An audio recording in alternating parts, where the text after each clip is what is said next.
Ngishada noluhle uswahla lensizwa ingqomonde sukanini madoda. Ngangize ngingakholwa ngithi uNkulunkulu mina lo oshada nomuntu omuhle kanje. Ngicela ukunitshela ukuthi ngaze ngalamulelwa ukubona amaphepha ase-Home Affairs ukuthi mina nale ndoda somfazi nendoda. Ngicela ukunitshela ukuthi kusamnandi sisadla amagrebhisi kanjalo. Hayibo ubaba aprofethwe omunye umpolofidi wasenkonzweni because thina sabantu abakholwayo. Lo mpolofidi amtshela ukuthi wena ngeke uzuyithole izingane emshadweni wakho. Guess what? Angena amanzi endlini. Because a few weeks down the line mina ngathola ukuthi ngikhulelwe. Ngicela ukunitshela ukuthi trust endlini yavelana nje yaphuma ngewind ubaba esesola ukuthi hlampe mina ngiyajola. Hake ngicela ukunitshela ukuthi emva kokubeka umntwana wami wokuqala ubaba wavelane wahamba wathi yena uyofollowisha i-calling yakhe njengoba weprofethiwe ukuthi kumele abe umuntu owenza izinto zenkosi. Guess what-ke ekuhambeni kwababa kanti uhambe eshiye isisu number 2. Ngi2 months mina pregnant. Ubaba akazange wabuya ngisho sengimncenga sengizoteta ngifuna usizo lakhe. Ake ngimzale kumntwana wesibili. Cela ukunitshela ukuthi izinto empilweni yami zike zabanzima ekutholeni kwami umntwana wesibili. Ngisebenza endiyeni lami laphayana senza izinto zama-event emahhotela. Sisebenza ehhotela eliba nama-meetings nani it depends ukuthi kuzoba ne-meeting yani and then thina mase-arrange lo ma-event. Ngihola 4,000 rand ngenyanga. Shukuthi mase ngiqeda ukuthola umntwana wesibili kwaba khona amatafula awu2 afayo eglass. Lamatafula lu-2,000 rand each. India lithi lizongibambela emholweni wami liqale libamba u2,000 rand ngenyanga yokuqala ngisale no2,000. Ngizobathina abantwana abawu2 sengisele no2,000 rand. Ngiyagibela la, ngidla khona la, ngiqashile khona la. Cela ukunitshela ukuthi indoda ihleli le emaphandleni ithi nje iyashumayela ayibuye ekhaya ayibuyanga selokhu ngayitshena ukuthi ihambe ngina 2 months pregnant ayikaze ibuye ngisho noma sengiyozala ayikaze izobona umntwana. Yona imile nje kutheni ukuthi isiprofessor sathi yona ayinabo abantwana. Kanti le ithentezi zeyithethelezana zengane zami engizalayo zifana ncamashi nalesithentelezi sekhanda lendoda engaze ngangiboneni ngoba ngangibone ngathi ingqomoshiya nje yento. Hayibo mina sengibona umgxusha nje wento angisayiboni le ngqomoshiya engangiyibona eqaleni. Shukuthi njengoba ngishilo ukuthi bengumuntu okholwayo ngihambe ngelinye ilanga enkonzweni yomama nezintombi ngifike ngilibeke udaba lami ngikhale ukuthi hayibo angiyazi into engizoyithini mina le ngiyakwiliza ngiyacwila akusaphileki angisakwazi nokuphila izingane ngishiya kumama wamakhelwane umama wamakhelwane ngiyamkolota ufuna imali yakhe isimo simbi sikanje because ngiyamkhokhela u700 rand per month ukuthi angigcinele izingane zami. Abazalwane bazwelane nesimo sami. Bazwelane nesimo sami because bayalazi udaba balibonile phambi kwabo lenzakala phambi kwabo indoda nje inyamalala ingasatholakala ingasabambi ngisho nocingo lamuntu. Ngisho nolami ucingo ike nje ilizibe ngingene ku voicemail ngishiya ama message nje dololo ukuthi ibuyele back kumina. Kube khona umzalwane oshoye emva kwenkonzo athi mzalwane usizi lakho siyalibona sonke siyal-understanda futhi ayikho into wayenza ngokuthi errong wayenza ngokuthi ushiywe indoda.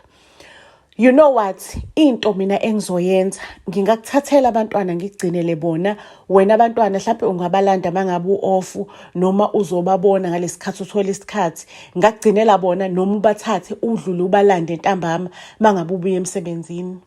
Hayi ngijabule bafethu nangu umzalwane engithwala nangu umzalwane engifukula. Sometimes abazalwane bake bakuthwale nje bakuthwalele zonke inkinga zakho. Ake ngempela umzalwane abathathe abantwana laba. Ingaloso sikhathi because abantwana bekumele kube nama-diaper anomntwana omncane kube nobisi lalomntwana omncane. Isinqumo ngasithatha ukuthi you know what ngifana nomfazi oyindoda oyimele. Kuzomela ukuthi ngiphume emsebenzini le ngisebenza khona indiyeni lami ngihambe ngiyosebenza e-restaurant. ngihambe ngiyosebenza e-restaurant ngangingena u-6, emsebenzini wami endiya ngangiphuma u-4, e-restaurant ngizongena u-6 ngiphuma u-12. Ukuphumula lapho sekuyindlala sekuncane, kodwa ngikwazi ukuthi umzalwane ngingamgqilazi ukuthi abone ihlazo lokuthi ingane ayinalo ngisho nobisi lokuncela. Ake bafethu ngiqwashuluze-ke manje sengiyasebenza ngiyayikhandla, ngiyayishaya, uyakwazi ukuyishaya uyikhandle uze ube isigojana. Ebusuku ngibuya nge-transport yestafu. Uyabona le engihlala khona kusekugcineni, uyayibona lonto leyo. I-transport yestaff iqala idilive bonke abantu mase igcina ngami i-transport yestaff ukuzongidiliva. Ake le ndoda ayithulile apha emlomeni, iyakhuluma la emlomeni wayo. Ithi angazi indaba zami ixoxelwe ubani. Ithi isizathu sokuthi mina ngihambe kuloya muzi ngoba leyo mfazi uyachitha. Niyambona manje usechitha nomalume westaff, uyachitha lo mfazi. Indoda iyangispreada ukuthi mina endlini ngifika ngo-12 ngibuya nendoda yemoto. Why istaff sigcine ngami kusale mina ngedwa ngigungquza emotweni. Indoda iyakhuluma ukuthi kwale ingane lezi ezigcwele umuzi akusizo izingane zayo. Shokuthi endaweni zasemakhaya la indoda eyoshumayela khona ifike izakhele igama, ibe nedumela, ibe nodumo, isebenze kahle. Nosukuthi isebenza umsebenzi iyathengisa because iyashumayela, iyathengisa. Abazalwane bayisupport kuma products ewathengisayo, bayisupport kona konke nje. Ubone ukuthi hayi umsebenzi wayo uyaqhubeka, kuyenzakala. Yabona isinabafana beyigadla abaqashwe ibona abahamba bayothengisa ama products abo emphakathini kuphi nakuphi. Imali yangena akufani, indoda ine stability, indoda ine life ngale kwelinye side. Hayi mina ziyangiqhutha ngalana, hayi mina ngalana ngiyasokola, hayi ngalana mina ngiyahlupheka. Madoda ngize ngiyibuza ukuthi ngohlupheka kanjena kuze kuthini, kuze kube njani, because lo msebenzi lo wase-restaurant ayibandla shembe kunzima ukusebenza imisebenzi emibili. Hayi ngize ngifike esigabeni la sengiqedile ukukhokha khona isikoloto sendiya ngike ngithukuma kancane, ngithatha ikhefu, ngithatha ibreak. Hayi bafethu kuqhamuke enye indoda. Le ndoda ingibuza ukuthi yini into owawufisa ukuba yiyona empilweni njengoba uhlupheka kanje, uyintombazane enhle nencane nakangaka. Hayi kona bengimuhleka, uNkulunkulu bekangibumbile, ngibumbekile impela nje ukuthi nithaqa wento, into engabonakala ukuthi nezingane ezimbili. Ngitshene mina le ndoda ukuthi hey mina ngangifisa ukuthi ngifunde ngibe uthisha, ukuthi nje umshado washeshe waqhamuka ngingakayitholi imali yokuthi ngihambe ngiyofundela i-teaching. Naku-ke nendoda yami mangabe siqeda ukushada nje yalahlekelwa umsebenzi, naku isingishiya sengisala nezingane ezimbili. So nje indaba yokufunda into engasekho, into esengiyikhohliwe. Manje sengilwela ukuthi ngikwazi ukuthi ngisupport abantwana bami ababili. Ithi le ndoda ungathini mangase mina ngithi ngingakukhokhela e-university, uhambe nje uyofuna isikole mina ngakukhokhela. Ngimtshela le ndoda ukuthi hayi isikole ngangisifunile vele se-teaching, ngasithola ongoye kwasho ukuthi angithola amabhasari because ngale nkathi khula thina o-NSFAS bebengekho ma-A. Angimtshela ukuthi ngasithola isikole, manje inkinga ngasithola amabhasari and ang-afford ukuthi ngikhokhele isikole. Ithi le ndoda hayi ngingakukhokhela, ngizohamba ngiyokwenza i-quotation mase ngiyabuya ngiyakutshela ngikukhokhela ukuthi ithini imali yakhona. Indoda ngempela ibuye yenza i-quotation ingitshela ukuthi kungase kuseni isidepositile le mali. Ngithi mase ngicabanga ngedwa, sengihleli ngedwa ukuthi indaba engizoyithini le ndoda ingikhokhele lesikole, but akekho umuntu ongenza into mahala, uzofuna something in return. Ingiphathe kabuhlungu lento ukuthi ngenze njani. Yabona usathana useyangihlebela endlebeni ukuthi hey yekela indoda wena ikhokhe esikoleni, uyiyeke ikhokhe okunye nokunye uzodila nako later. Hey usathana uyangihlebela. Ngisho iBhayibheli lithi mangabe ushadile in no divorce kuthina abazalwane, we are not allowed to divorce up until indoda izishone. Ilona vangeli elishunyelwe enkonzweni yethu. Ivangeli esenkonzweni yethu lithi fela khona lapho kulo mshado wakho obhedayo. Ake ngicela ukunitshela ukuthi ngisahleli kanjalo ngihambe ngiyokhuluma nomunye umama engimthembayo enkonzweni, ngithi mina nansi indoda ithi ifuna ukungikhokhela izifundo zami. ayi lo mama athi ngcono kubhalwe something phansi ukuthi hayi indoda ayikufundise uzoyikhokhela kanje, mhlawumbe usuyikhokhela ne-interest. Ayi lo mama ayibize le ndoda, ayifike ngempela le ndoda isho ukuthi yona iready ukhokha izifundo zayo, ayifune enkokhelo, ifuna nje ukuthi mina ngivume ukuthi ilethi ilobole ekhaya, ngoba kuyacaca ukuthi akukho mshado engushadile la, ayishadile lutho lento le. Lesinqukuzana sendoda ngekhanda, sesinqukuza sekhanda le sendoda yami sihleli lena siyiphilela impilo yaso, kwazi bani ukuthi asinaye nomunye unkosikazi sihleli naye le kwanhliziyo ngise. Ey madoda, ayi kuvelana ecace ukuthi hey mina ngeke ngikwazi because mina ngumzalwane and ngithembekile emshadweni wami. Ngidedele kanjalo ke opportunity yokuthi mhlambe nginga-improve ngibe ngcono empilweni, ngithi hamba opportunity. Ake ngicela ukunitshela ukuthi emva kwaloko i-opportunity sengiyidedelile kanjalo, indoda yami ngale lehleli khona la esizinze khona ibe nenkinga emabhizinisini ayo. Uyabona nje awe ubuthaqathaqa, awe wonke amabhizinisi ayo.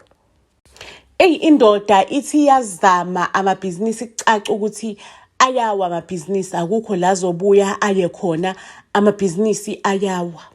Indoda ihlupheke kuze kuba khona umpolofedi othi wena kumele uhambe uyoxolisa kunkosikazi nezingane zakhe ekhaya ukuze izinto zakho zilunge zihambe kahle. Indoda ke ishawe pride, yabona, because yona ibhilivela ukuthi akusizona izingane zezithentelesi zezingane, akusizona izingane zayo. Indoda ke ngoba indoda ethanda imali nendoda ethanda ilife lesizakhele yona lapha emakhaya, kube ngathi nje ugabhadiya wasendaweni, understand lonto leyo. Ibuyeke indoda ize kumina kahle kahle iyayifikela ukuzoxolisa. Hayi ke indoda ayizange yalikhipha ngalo walo umlomo ukuthi iyaxolisa, kodwa wayibona indlela eyibehavior ngayo yayisoft towards mina, inokudlalisa bandla izingane zami ezidlathini, kodwa ubone nje ukuthi inhliziyo ayikhululekile idlalisa le izingane ezidlathini. Hawu bakithi, nami njengomfazi oshadile okade wayigcina lento, ngithi yo ngizoyenza mina lento nale ndoda, mhlawumbe nje ikona kulunga komshado wami lokhu. Hayi bafethu, sihlale isisu ubaby number 3 mangabe ngenza lento nale ndoda. Cela ukukutshela ukuthi kwathi nje kusa one of the days ngakapheli ngisho no 2 weeks, indoda ibuyile isazama ukudlalisa izingane ezidlathini. Ngavuka imithwalo yendoda ingasekho futhi, indoda ihambile. Back to square one ke manje. Back to square one, ukuzwa imjunju nobuhlungu, like I am hurt again, I am heartbroken again and again. Ngikhulelwe ingane yesithathu ke manje. Sho ukuthi le ndoda ayithunyiwe usathana ukuthi njalo izovakasha masibeka isisu, izoshiya ingane, izoshiya isisu la kumina. Ake indoda ihambe futhi ibuyele kanhliziyo ngise. You understand? Ibe ne-pride, yahluleka ukuxolisa. Mangabe ifika iye kanhliziyo ngise la enkonzweni la eshumayela khona, kunosisi rich kakhulu. Lo sisi yabo la enkonzweni, lo sisi athi lalela mzalwane, mina ngu-business woman, ngiya-understanda indaba zebhizinisi. Ngiyazi ibhizinisi lakho aluyiswanga ukuthi iprofetho lezi eyijampayo, liwiswe ukuthi ngalibuka, ngali-analyze, liwiswe ukuthi ngingakusiza mina ngifake imali in your business and then I can inject some money in your business ukuthi ibhizinisi lakho likwazi ukuthi ulisimama, lilapheke, lisinde. Hayi lo sisi ke athi ukuba close nale ndoda, yabona the time esazomchazela ukuthi ibhizinisi lakho la wiswa yini, lo sisi abe asondela azasondele ngama-lips, kugingqwane embhedeni, kube nje ya lo sisi nale ndoda. Lesithentelezi sesimuhluzana ngekhanda sendoda engangishade nayo. Cela ukukutshela ke, angisho ifuna imali yokuvusa ibhizinisi ngoba isihlulekile uyoxolisa. Isondele kakhulu kunalo sisi ke, bantshontshane nalo sisi. Lo sisi ngempela azayi-injecte imali ebhizinisini lale ndoda. Ayike indoda ke ibuye ibe back on the game, ibuye ivuke ithi qinqo ebhizinisini layo, ithi qinqo. Lapho mina ngale ngikhetshile ngabamba umntwana wesithathu. into engizoyithini ke le? Angisho ngihola u-4,000 emsebenzini, iholo selithela nyuka kancane emsebenzini sengihola u-4.5. Into engizoyithini ke le? Senginengane yesithathu ke manje. Nginengane yesithathu, into engizoyithini ke mina le? Because sasihlalela endaweni zasemakhaya vele abazalwane bese benginikelelile ukuthi ngibekwe, ngithola isite, ngithola istand, ngibeke nje bangihlanganisela imali zothayela nama bricks inyana, ngathola u2 room, ngahlala ku2 room, at least bengasa rent bese ngihlala nezingane zami ke lapho kulo 2 room. Ayiba kwethu njoba sengishilo ukuthi iholo seninyukile u-4,500 ekhaya emsebenzini, iba kwethu akuhambi kahle. At least sekunendawo yami yokuhlala ukuthi izingane after school ngiyilanda kumzalwane ngiyilethe la endlini yami. Kodwa akuhlangani bafethu, akuhlangani, understand? Kunzima nje, kushubile isimo sempilo siyabiza nani uyibona nje lonto leyo nje kunzima, kushubile. Ngiyazama ngingciciyela ngidonsa kanzima. Ngiyazizwa indaba, ziyakhulunywa indaba kuthiwa hayi indoda yami ngale iyagalawela, isigwili indoda yami. Kuthiwa indoda yami izinto zihamba kahle ngale, inesitolo. Isitolo sasedolobheni lasemakhaya lapho, understand, inesitolo esivutha be. Hayibo, ngithe ngizwa mina ngezwe kuthiwa le ndoda lena isilobolile ke manje, isilobolile, ilobola lo sisi lo orich. Kumnandi emjolweni wawo, kumnandi emathandanweni wabo.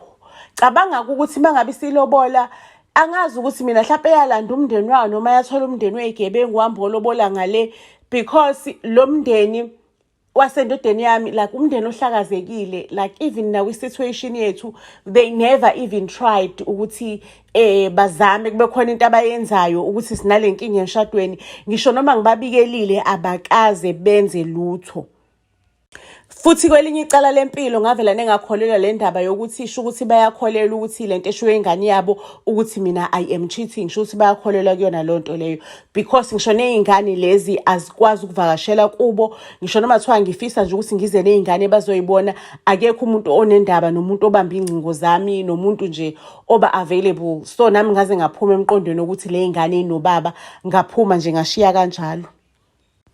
Ayibafethu kuthi mangabe eselobolile lo muntu lo simuhluzana somuntu engishade naye, cabanga akakangicela amaphepha divorce, akakangidivorce, kodwa uyahamba uyoyicommit to someone else. Kuthi mangabe sebuyileke abuye, nakhumbula lo muntu lo owake wathi kumina uyafuna ukuthi ahambe ayongilobola. Ngicela ukuntshela abuye lo muntu athi uyabona le ndoda yakho ayakayimiseli ngawe, isikufaka ingane yesithathu, uyahlupheka, uyasokola, kodwa nje impilo yakho ayi-improve. Ngisakhona, ngisakuthanda, akekho omunye umuntu engibona ukuthi mina ngingashada naye empilweni, nginga-accepta nezingane zakhe ezintathu lezo, sifike sishade nje kube mnandi sibe nomndeni wethu. Madoda, ngithi ngibambelele kwani emshadweni indoda isishade nomunye umuntu. Ngithi phela mina manje le ndoda lena asidivorcile nje.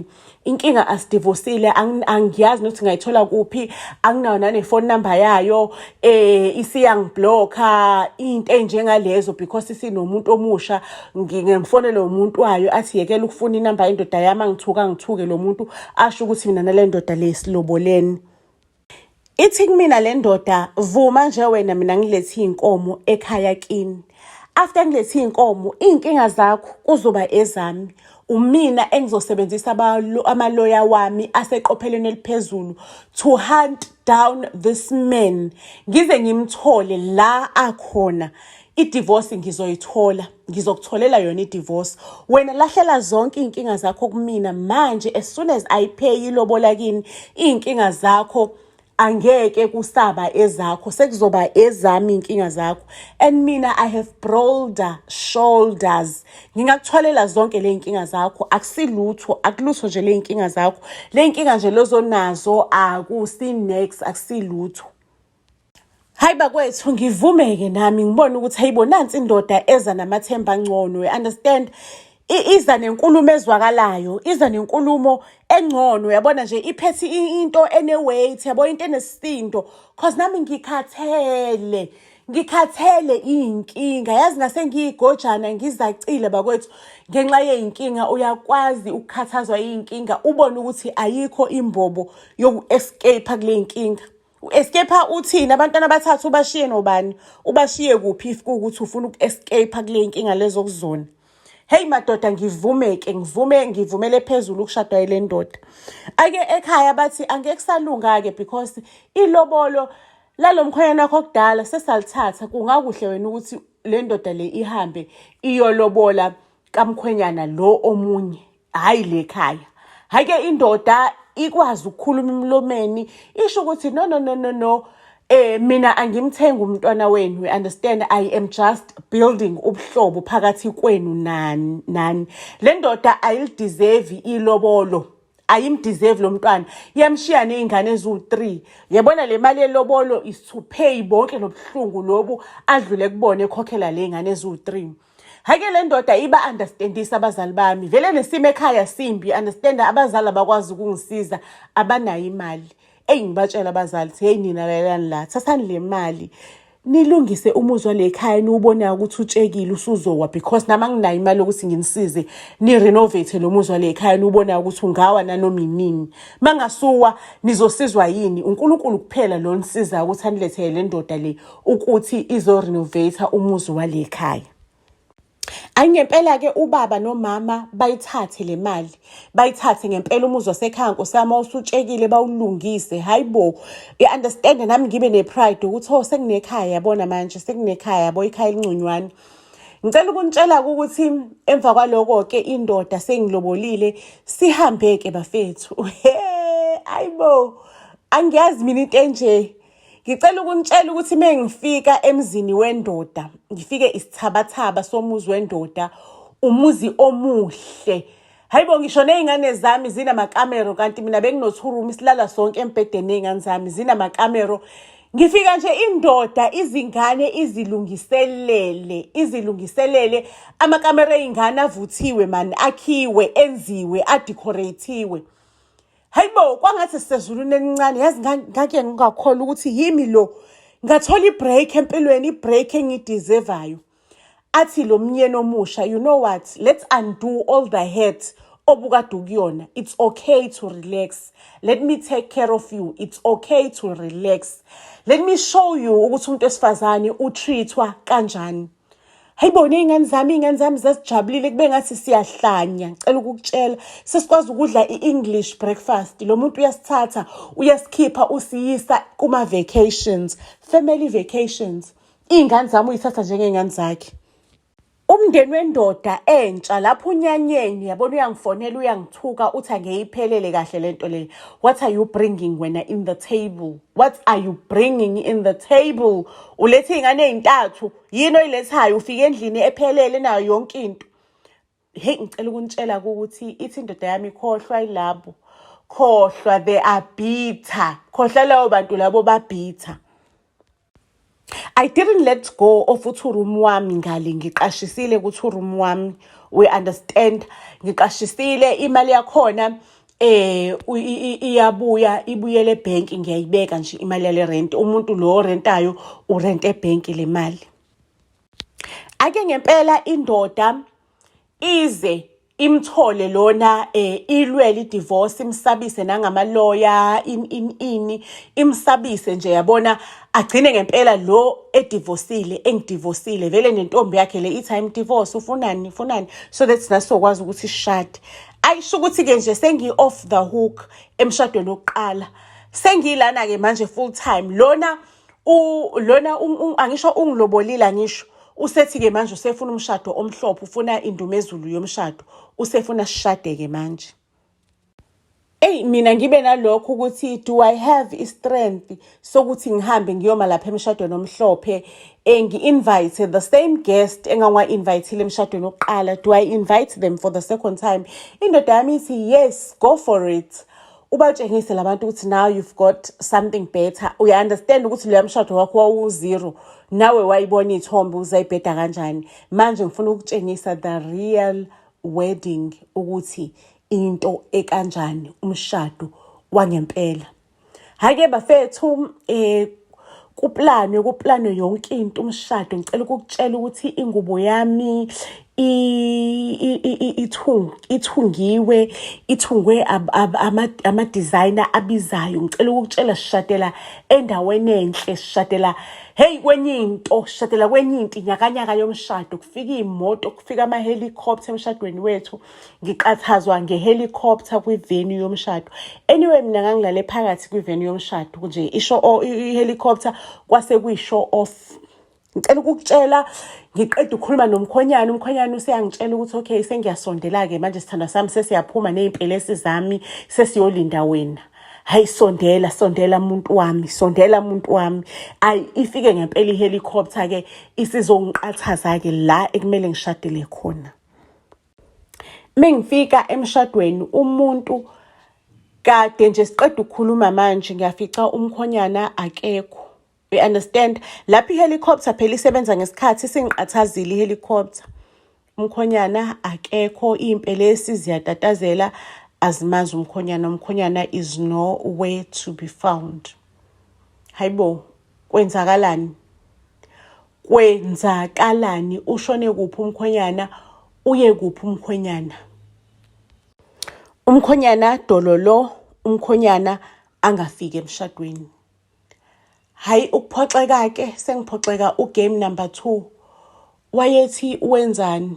Ziyabuya iy'nduku, ngisho umzalwane yena kuthiwa umzalwane you need to stick emshadweni owodwa indoda izife. Ikhama lezi ziyabuya iy'nduku. Ngicela ukunitshela ukuthi ngatrenda sengiyigosiphu nje yasendaweni, sengasavakashi ngisho nasekhaya, yabo nje sengiyigosiphi nje, ngibhalwa. Kwakusanda kuqala ukungena uFacebook ngalosikhathi, ngibhalwa kwi-social media, ngibhalwa, ngihlekwa, ngijoke nje, ngiyinto ehlekwayo. Emva komshado-ke angazi ukuthi ngibuyele kuphi-ke manje. Kumele ngibuyele emzini wendoda or ngibuyele ekhaya. Kodwa ngibe nalento yokuthi hayi, something wrong, something happened to indoda yami. Lapho umndeni wendoda awungifuni noma ungibone, ubone ngathi mina ngiyithatha ngizobamba i-heist. Ngithi mangabe ngibuyele endlini lade sihlala khona, ngifice kugcwele umndeni wendoda uyaqhuma uthi bhem. Ungixoshe uthi sekuphelile, indoda ayifika ngemshadweni, ucela ngibuyele le ngivela khona.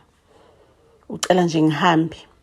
Hayi bafethu, ngibuyele ekhaya, at least ekhaya sengilungise ilobolo, imali yelobolo yalungisa ikhaya, imali yasekhaya. Ngingasikhiphi isiqashi lapha, ngibuyele ekhaya. Abazali bami bangikhonsole, ngihlale nabo okwesikhashana. Ngangidinga ifamily ngaloso sikhathi. Ngangiyidinga nje okwangempela ifamily ngaloso sikhathi. Ayi, akufani nami nginayo imadlanyana ebhenki, imadlanyana eqhamuka le kwimali yami yerenti, futhi nalade ngisebenza khona endiyeni lami, imali yakhona bekade ngingayidli because bekade sengishadene esigwili. Futhi isigwili bese ngithandana isigwili sami sithi nje sizongiyekisa kule ndiya, ngelibe nonkosikazi ofukuza efukuzelela indiya. Ezibhlungu ayipheli-ke. Mangabe sengibuyele ekhaya ngithole ukuthi ngikhulelwe, ngithola ukuthi ngimithi, I am pregnant, ngimithi ngikhulelwe. Inhliziyo yami ibe buhlungu-ke manje ukuthi kanti mina mengiba ney'nkinga emadodeni kuvela lehlala isisu, kanti nginjani, intombazane enjani. Hey bafethu, ngimitheke, indoda le ngiyazama ukuyifonela ama-calls akabanjwa, ngishiya ama-message akekho umuntu obuyelayo. Iyaphila because ifamily yasho ukuthi angihlukane nengane yabo. Ayi bafethu, kuze kufike isikhathi sokuthi ngiteteke manje, kucaca ukuthi ngathi kunama-complications. Udokotela asho ukuthi kunama-complications, kuzomele kube kanje. Ngisho ngitetela kuphi? E-public hospital manje. Ayi, kuze-ke umndeni wami, omunye wokhazini wami a-reach out to this man ukuthi hayibo, umfazi wakho unama-complications lana, phela lo muntu umfazi wakho because wamlobola, unama-complications. Kuzomela ukuthi umsize, mhlawumbe umthole i-private hospital, kuzoba right, kuzoba ngcono uma sathole i-private hospital because akayitholi the proper attention kwi-public hospital.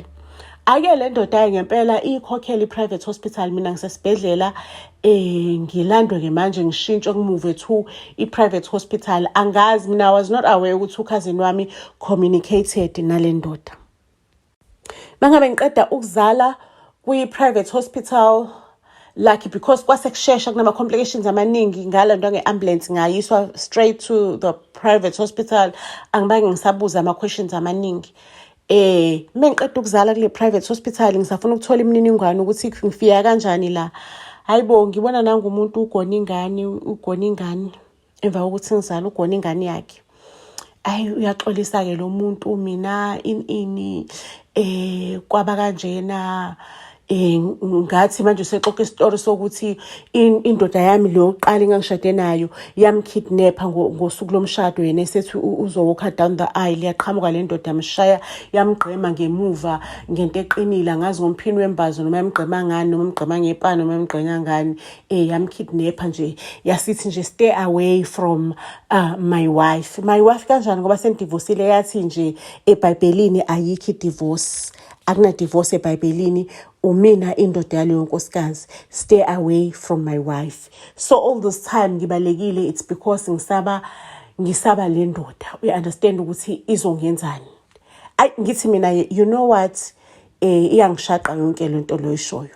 Ithi le ndoda yami ke manje ngifuna ukuthi mina nawe sibuyelane, noma singashadanga umshado omhlophe, sihambe siyobhala iHome Affairs, le ndoda ngizoyifakela i-protection order. Hayibo ndoda, bungacabanga ngani zonke lezo sikhathi.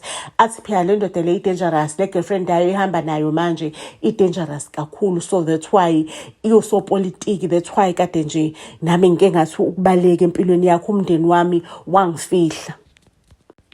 Ake ngicela ukunitshela ukuthi ngivumeke ngempela ukuthi sibuyelane nale ndoda. Asibange sabiza mndeni, sabiza nje abantu abaseduze, okhazini bethu, sahamba sayobhala enkantolo, sasayina enkantolo.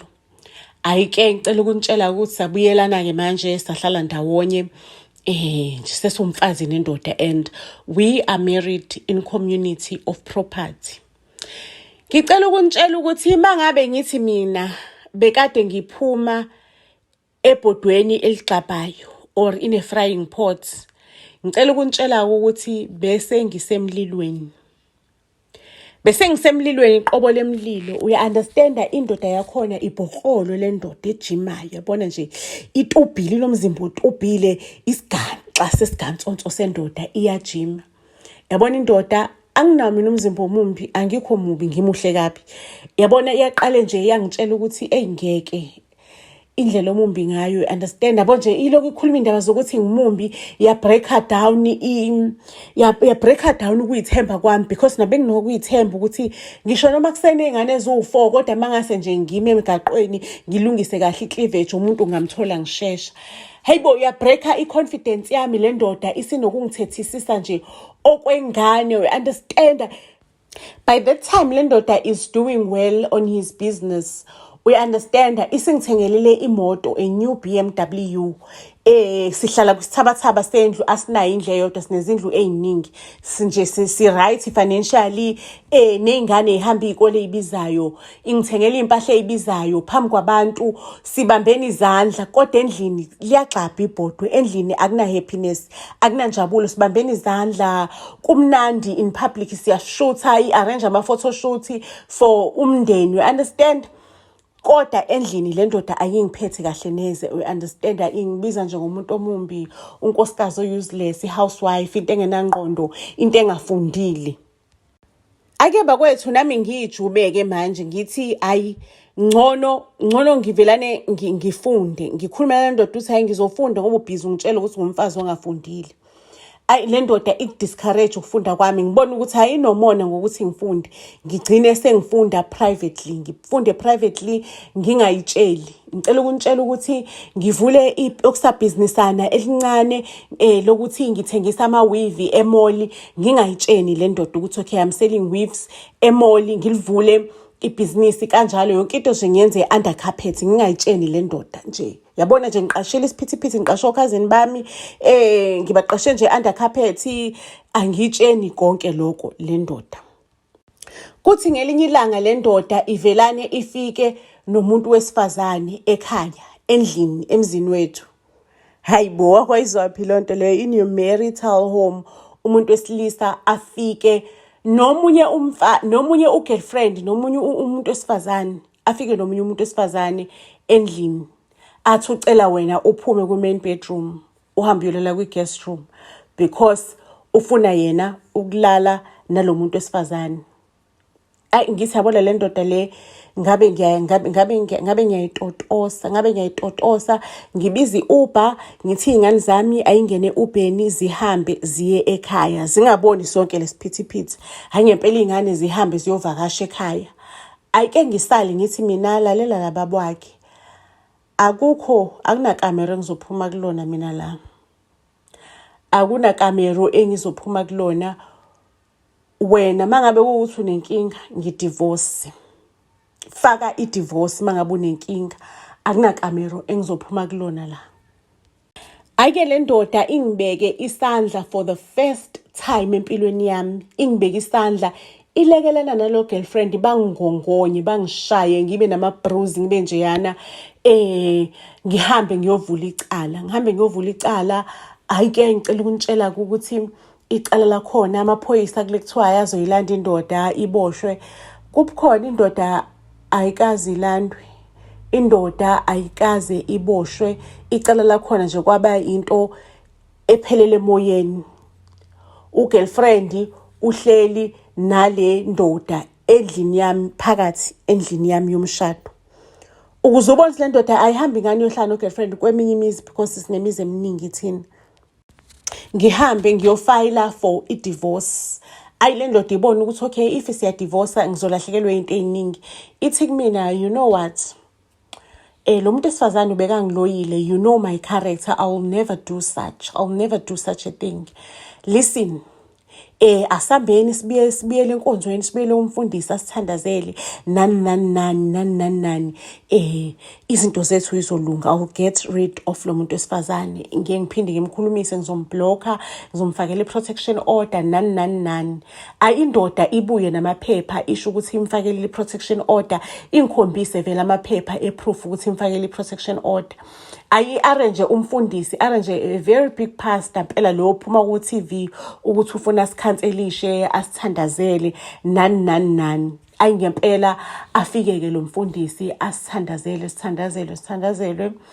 sithandazelwe sibuyele ekhaya izinto ngokwami ngicabanga ukuthi zingcono. Mangabe ngithi ngicabanga zazingcono zayisuka from west angazi to what, from west to inyakanyaka inkahlankahla yento.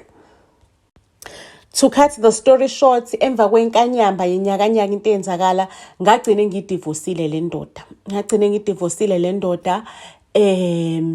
Enkantolo ngithole ukuthi kusho ukuthi sizohlukaniselana 50% izinto phakathi nendawo. Kanti le ndoda lena izinto yazithengisa fraudulently before umshado. While we were still busy with i-process ye-divorce. Mangabe ngithi ngiyofaka icala le-fraud enkantolo kuyehla kuyenyuka angiphumeleli sengize ngacontact abakhulu udaba lami alukho la elifika khona. So I have questions in my mind. Do we have sinayo any justice system la? Kulomhlaba kulelizwe sihlala kulona iyasiza yini justice system? Ukuze ungayithola ususenkingeni efana neyami, what do you do? Because njengamanje ngondinga Sithebeni ngilwela engikulwelayo, but luckily isitoro sami esithengisa ama-weaves indoda eyayingekho aware of sona engangisifakile kwi-account yendodana yami yokuqala ebesina more than 16 years sibe above 16 years. Isona-ke manje esengiphila ngaso, esesisurvive ngaso, esikwazile ukuthi nathi njengoba nje singalele sine-roof on top of our head. It's because of lesitolo. But the question is, how do you avoid all of this? Umshado ngabe kusa worth it yini ukuthi ushade? Umshado usabalulekile, usamnandi umshado, sisakhona isidingo somshado, sisakhona isidingo se-commitment. Like how do you survive njengomuntu wesifazane in this life? Uphila kanjani? How do you survive? Please just let me know on the comment section down below. Ngizosibeka lapho-ke isitori sethu okwanamhlanje. Iyolala ibonene iy'torini ey'landelayo. Buzz SA to all social media platforms. Ningakhohlwa ukuthi nisifollowishe, siyanithanda kakhulu.